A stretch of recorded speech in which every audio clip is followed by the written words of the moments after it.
Hey guys, welcome back to the channel and welcome to June's monthly wrap-up. These are just going so quickly, honestly. So first of all, apologies for my voice. I am not very well. I think I have allergies, hay fever, I'm not sure. It's not really something I've ever dealt with before, but I'm coming up in sort of heat rashes and my nose is all clogged up, so I guess it's allergies, I'm not entirely sure. Being ginger, the summer just does not agree with me. So I am getting on as usual. Apologies for the glare as well. Obviously it is very sunny here and very hot, so there's not much I can do about that. Anyway, in today's video, if you have been watching my wrap-ups since January, and before that on this channel actually, we talk about all the films, TV shows and books that I've been watching / reading this month. So let's start with films, because normally this section is very short, because I normally tell you I've not seen any films or I've seen 1 or 2 films. I've actually watched a fair amount of movies this month, so we actually have movies to talk about. So first of all, we'll talk about one on Disney Plus that I can't physically show you, and that's Escaping the Nixon Cult. It was bad. So I do watch true crime documentaries and I'm not disputing the crimes that happened, so it's quite fascinating, quite sad if you read into the history of the Nixon cult.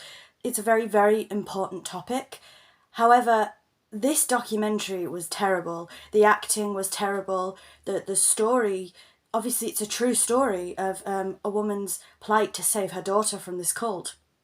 And I think it was actually co-written or co-produced by the mother of the daughter. So the story is very important, but the way it was done in this documentary was just really bad, and I would recommend, if you are interested in true crime, looking into the Nixon cult, but I wouldn't recommend the documentary at all. So starting on a bit of a low there. So the next movie I've got here is a nostalgia trip and a half for me. So I watched this with my partner. I made him watch it. Voyage of the Unicorn. Yeah, I literally made him watch it. So this was one of my favourite films when I was a kid. I absolutely loved Voyage of the Unicorn. Again, sorry about the glare here. This is a TV movie, so it's about 3.5 hours long. And he sat through the whole thing, bless him.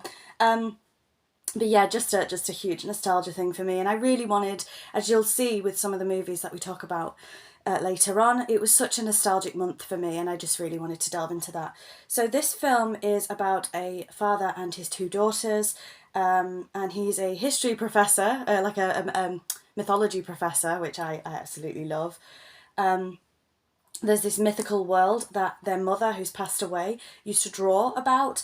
And how do I explain this?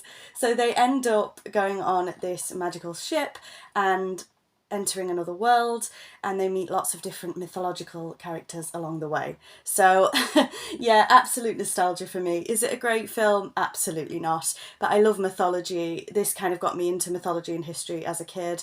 It's got people like Titania and Oberon in, Medusa and Minotaur. So it really got me into those sort of classical figures of mythology. So I have a lot to thank this film for. Is it a fantastic film now? No. But the nostalgia, I watched it. So we'll move on to, I think, the next one we have to talk about. I actually watched these digitally, but I do have the physical copies for you. Nostalgia trip. I watched all 3 Narnia films. So here we have The Lion, the Witch and the Wardrobe and Prince Caspian. And then I also have Voyage of the Dawn Treader here as well. I actually watched all 3 of these on Disney Plus, but I do have the DVDs for them. So let's talk about Narnia. So I absolutely loved Narnia when I was a kid. I have read the books, but I can't really remember, so I might have to read those as an adult. The first film I absolutely love. The second film I really like. The third film not so much, to be honest. And this was actually my first time ever watching Voyage of the Dawn Treader this month. I'd seen Lion, the Witch and the Wardrobe and Prince Caspian, but I'd never seen Voyage of the Dawn Treader. It was good. It wasn't great. So yeah, Narnia films, again, a nostalgia-filled month for me. Then we have some of my favourite films of all time, actually. Interview with the Vampire, and of course, Queen of the Damned. Now, this was my partner's first time seeing these 2 as well. I've, of course, seen them countless times. I thought he'd prefer Interview with the Vampire. He actually preferred Queen of the Damned, which was a surprise for me, because I prefer Queen of the Damned, actually. But most people, of course, prefer Interview with the Vampire, so it was surprising to me that he preferred this one over that you preferred Queen of the Damned over Interview with the Vampire. But pleasantly surprised, because so do I. But yeah, vampire films, I absolutely love them. I love Anne Rice's novels. I'm thinking about rereading The Vampire Chronicles soon, so I'll let you know how that goes in a future wrap-up. Yeah, I just love these movies. And what else have we got for movies? My list is here. So I think the last kind of movie that I watched this month was on Netflix, and it was Inside the Mind of a Cat. Yeah, it's just a cute little documentary about cats, and I was just in the mood for it. Not the best documentary in the world again. Oh, I'm sorry, someone's car alarm is going off. Not the best documentary in the world, but just something cute to watch while we were eating dinner. So yeah, Inside the Mind of a Cat. So that is all of the films that I watched this month. Sorry about my voice. I'm so hot as well. So we are moving on to TV shows, and I only have two. So I binge watched Britain's Got Talent. Not too much to say about that. I am a sucker for a good reality TV show, you know. I shouldn't be, but I am, and I love these entertainment shows. You love to hate them. So yes, binge watched Britain's Got Talent. All I'm going to say is one more time. And the next one, my God, I don't know how I start talking about this. The Full Monty TV series. What I absolutely, I loved that. You know, it's going to be so hard for me to talk about, actually.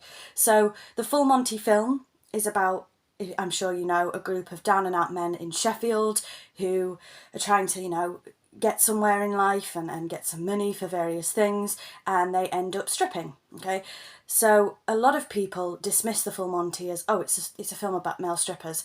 It's not, and the TV series is set obviously 20 odd years later, same cast, and there's no stripping in it at all. Okay, and I hate it. I hate that it gets this sort of opinion of, I'm not going to watch that because it's a strip film. It's really not. And the TV show was just, as someone who lives in the north, just heartbreaking, and I really can't describe to you the impact that that TV show had on me. There's 8 episodes, and it's, you know, the struggles of life, you know, living in the north, especially mental health, the job centre and all the things that come with that, unemployment, general health with old age, with older age. There was just so much in it, struggling with the loss of a child, a lot of grief, and it was just everything that I could have asked for and more. And again, I can't really describe to you how much that this TV show really meant to me, but it really, really did. So I'm going to leave it there because I don't want to ramble on for too long. But please, please, if you have Disney Plus, watch the Full Monty TV show, because I think you'll be pleasantly surprised. Get your tissues at the ready. It's absolutely heartbreaking, but I loved it. I really, really loved it. The social commentary and how it was done, just fantastic. So we'll move on to books. So there is one that I forgot to mention last month, but I have mentioned it every month. It is my 52 Lists for Happiness by Maria Seal. Again, not going to talk about it too much. I did miss this out last month though, but I have been doing it.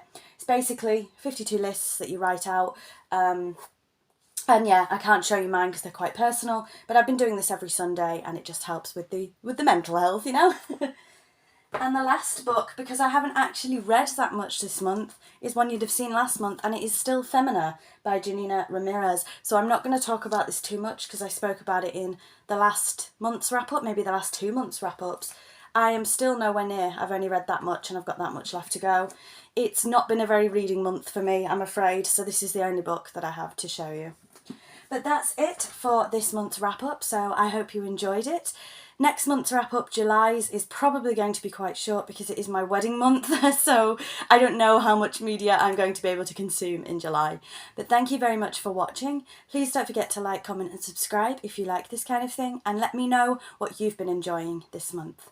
See you all soon. Bye-bye.